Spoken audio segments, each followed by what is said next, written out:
Okay, hi, my name is Katya. I was a student at UWC Dilijan from 2015 to 2017, representing Russia.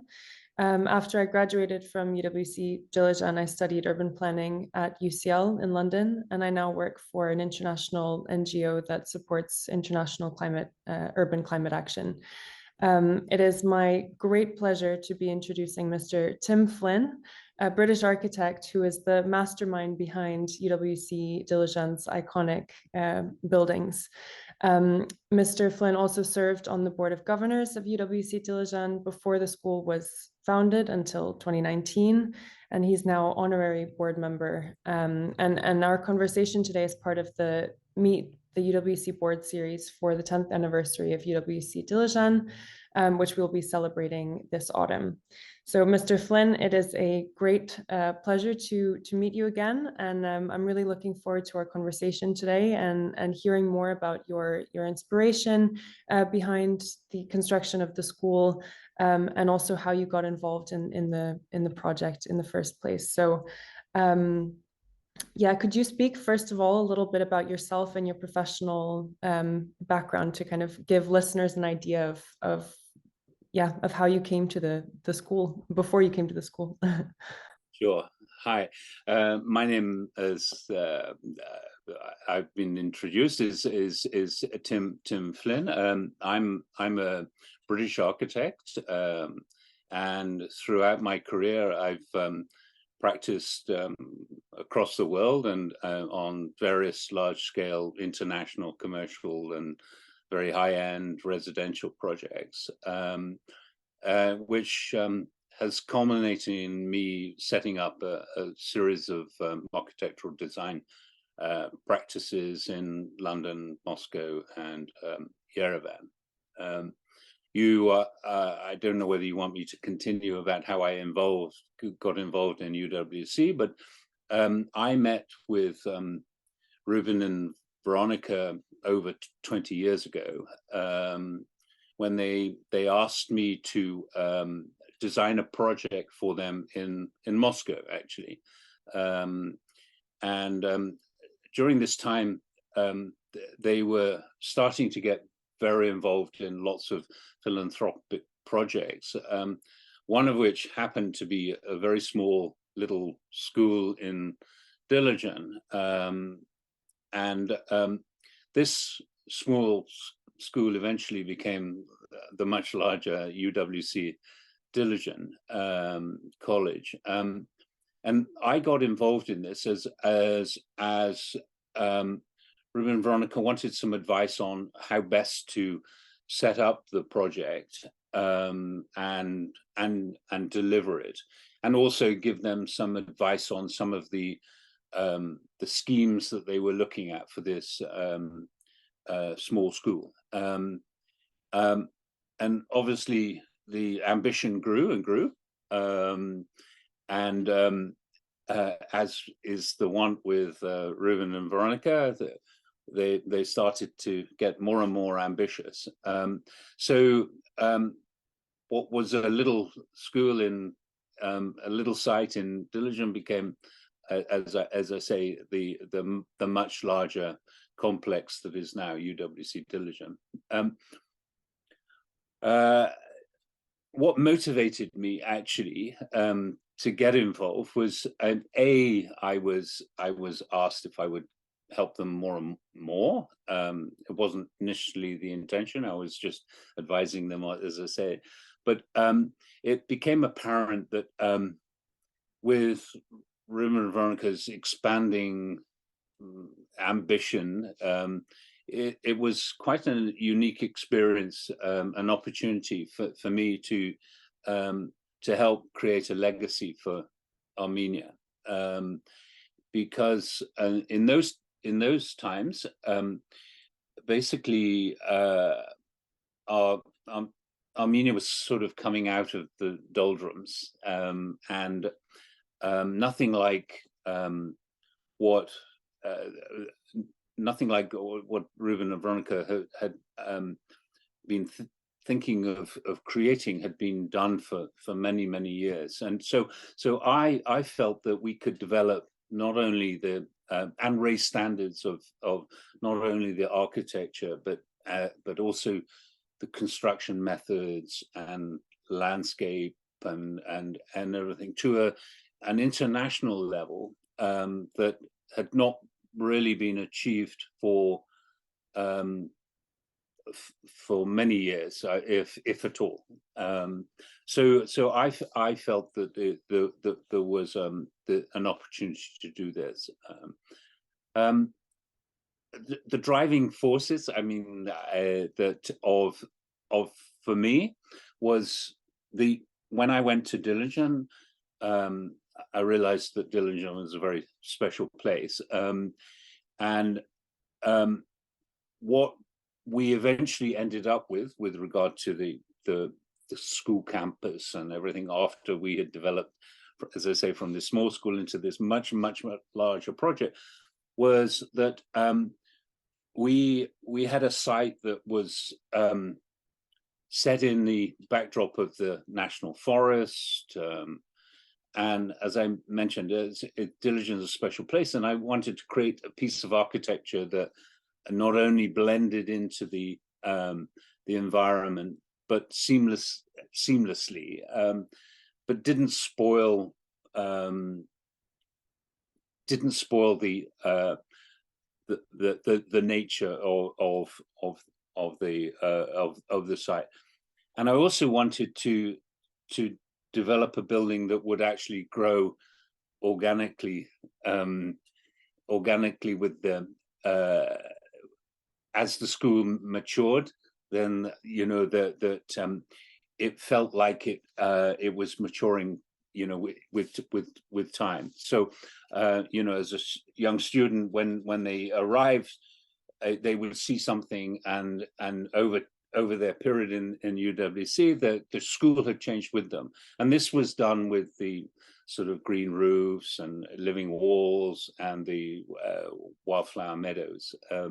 So those were the things that we wanted to achieve, and I think we were very fortunate and being able to do it. And again, this was all down to the ambition of creating something that was very, very special and that integrated with the nature there. So now the other thing, just not just for the external architecture, the interior architecture of the school was also extremely important, because we obviously wanted to create something that was educationally a lovely place to learn. And so the interior of the architecture was very important for us.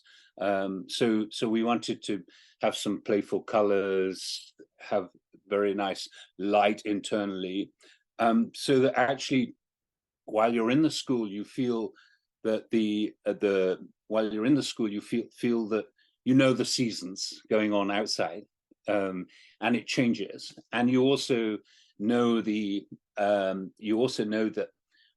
what sort of day it is as well, because the cloud cover and everything. So the internal atmosphere is changing on a daily basis as well. So it was always it was important that we achieved that. So that's what we tried to do, and hopefully we did that. Now there were major challenges, whilst, as I say, Armenia was sort of in the doldrums when we first started this project, and the challenges really were probably more to do with construction and obviously making sure that we achieved our goals. Yeah. So we had never in Armenia done anything like this before as a project. The standards of construction needed to be set very high.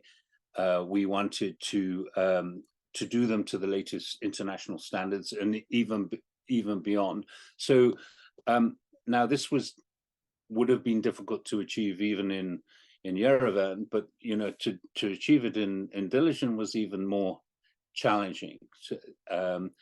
But with the goals and ambition and effort, I think that again we overcame those issues. You asked me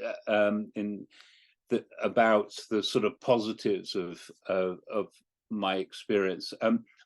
The positives for me is that actually we were able to achieve Ruben and Veronika's far-reaching goals and ambitions, and I think from that there are other fruits that have developed or matured, which has been the snowballing of the development in Dilijan as well. So not only did the school sort of create its own environment and setting, but also it's had a massive impact, and I think a very positive one, on Dilijan in particular, but also actually in Armenia as a whole. And when I visit the school now, or when I visited the school the last time, what I feel is, I obviously feel proud of the project and what has been achieved by everybody. Actually, it's not, it's a massive team of educators, of construction workers, of architects, of landscape architects, and everything. So I feel proud that we were able to achieve that, and as I say, raise standards. But I think one of the things that I always think now is that that UWC is in fact truly a Armenian international school. It's not just the international school in Armenia. So that's what I feel when I'm there. Yeah, thank you so much for these reflections on your experience in terms of getting involved with the school in the first place, and all through the inspirations for your design. And kind of, as you mentioned, it went from a very small scale project initially to a massive scale, and the school then being associated with UWC movement, which has a very strong ethos around peace and sustainability. So obviously the architecture as well kind of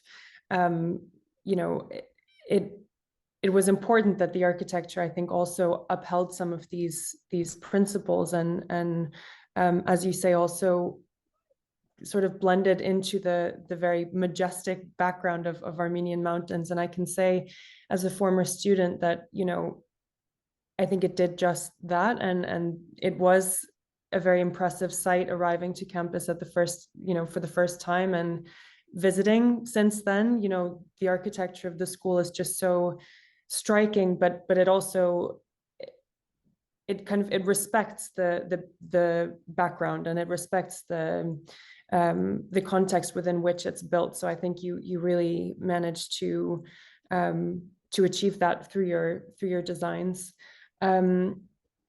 Yeah, I'm wondering if there's anything else maybe that you any reflections that you have about kind of how you see the school as you mentioned the word legacy, right? So not only within Armenia, but perhaps also for students. So if, is there, if anything, that you would say to current students that are considering maybe going into this field, going into architecture? I know this is a little bit off script, but just hearing your answers, I think if I hadn't gone into urban planning, I probably would have been an architect. So yeah, I'm just wondering if there's maybe any words of wisdom or reflections that you'd share with our current students or who are considering this career path. Well, I suppose again, it's one of the lessons that that you should aim high, and in order to achieve something, keep going. along the way, there are lots of disappointments, and and you fight for what you think are important. And I'll give you an example in the school, is that one of the principles of the school was to have green roofs and everything. And as an architect, I was passionate about that, and there were thousands of reasons why economically we shouldn't have it, and we could have just done an ordinary roof and everything. But it was important as part of the concept that we kept fighting for it, and eventually, you if you keep trying and everything, you'll achieve that. And we did achieve that as one of our goals, and it's been very successful. So I would say to somebody that wants to be in architecture, it's not easy, but I think you should set your standards high. You should work hard, and you'll achieve what you want, or you'll more often than not achieve what you want. But also, it's extremely rewarding.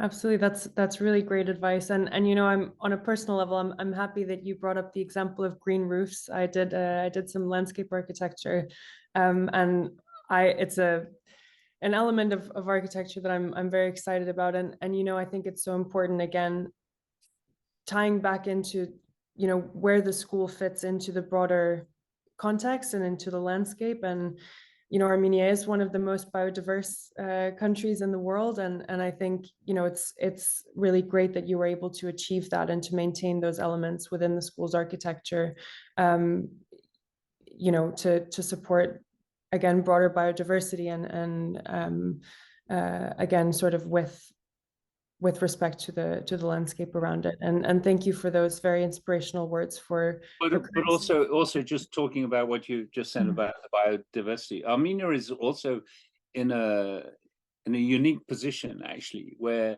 it's kind of at the crossroads. It's because it hasn't made all the mistakes that the West has made. It has lots of opportunities to actually use the technology that we all have now.